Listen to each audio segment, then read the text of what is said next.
মাটির চুলাতে কাঁচা টমেটো দিয়ে কই মাছ দিয়ে রান্না রেসিপি। আসসালামু আলাইকুম, সবাই কেমন আছেন? আপনাদের সাথে আছি আমি মা ঘরোয়া ব্লগ। দূরে এবং কাছে আমার প্রাণপ্রিয় ভাই ও বোনেরা, আপুরা, বন্ধুরা যে যেখানে আছেন, আশা করি সবাই ভালো আছেন, সুস্থ আছেন এবং নিরাপদে আছেন। আপনাদের ছোট বড় সবার দোয়া এবং ভালোবাসা আলহামদুলিল্লাহ আমিও আমার ফ্যামিলির সবাইকে নিয়ে ভালো আছি। তাই আজকে একটা রেসিপি নিয়ে আসছি। রেসিপিটা হলো কাঁচা টমেটো দিয়ে কই মাছ দিয়ে রান্না করলাম, বলতে রেসিপি করলাম, যেটাই বলেন। কথা দুটা, একটা হলো রান্না, একটা হলো রেসিপি, মিলাইয়া একটাই। তা এই তো রেসিপি করতে কি কি লাগলো সব কিছু উপকরণ নিয়ে চলে আসলাম। এই যে কড়াইতে পেঁয়াজ কুচি দিয়ে দিলাম, আদা রসুনের পেস্ট দিয়ে অনবরত নেড়েচেড়ে ভেজে তারপরে মরিচ দিয়ে দিলাম। মরিচটা একটু নেড়েচেড়ে তারপরে হলুদের গুঁড়া দিয়ে দিলাম।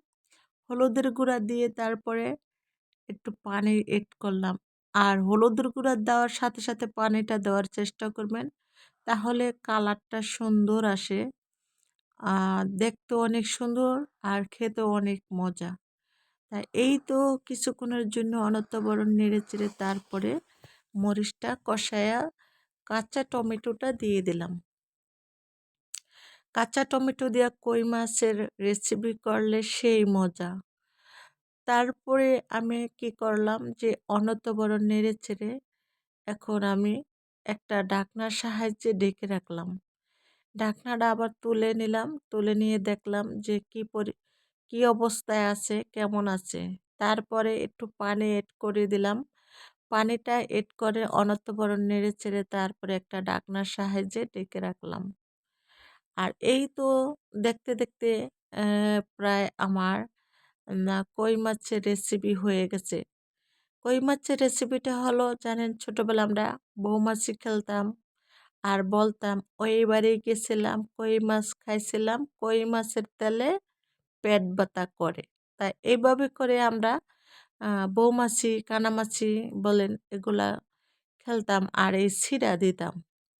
তাই এই তো বলতে বলতে আমার রেসিপিটা হয়ে গেছে।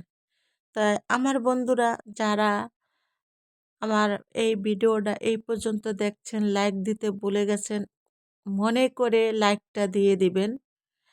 আমার ভিউ যেরকম হয় লাইকটা কিন্তু সেরকম হয় না, আবার লাইকটা হলে কমেন্টটা হয় না। যদি আমার বন্ধুরা ভিডিওটা দেখতে সম- দে- সময় করে দেখতেই পারেন, তাহলে লাইকটা আর কমেন্টটা দিয়ে দিবেন। হয়তো আপনাদের একটি কমেন্টে আর লাইকে আমাকে অনেক দূরে এগিয়ে নেবে বা আমি এগিয়ে যাব। এই পর্যন্ত আপনাদের ভালোবাসায় আমি আসছি। আশা করি আরও সামনে আমাকে অনেকেই ভালোবাসা দিবেন। আপনাদের ভালোবাসায় আমি অনেকটা সামনে এগিয়ে আসব। আমি এক কথা দুইবার বা বারবার বললাম, কারণ কারণ হচ্ছে আপনাদের বোঝার জন্য, বুঝতে বেশ অসুবিধা হবে না, তাই সেজন্য একটু বারবার বলা হয় এক কথা। তারপরে আপনাদের ভালোবাসাটা যে এতটা দূরে আমি এগিয়ে যাব আমি কখনো ভাবি নাই। তাই শুকর আলহামদুলিল্লাহ, আল্লাহর কাছে লাখো শুকরিয়া আদায় করি। তাই সবাই ভালো থাকবেন, সুস্থ থাকবেন। আল্লাহ হাফেজ, আসসালামু আলাইকুম।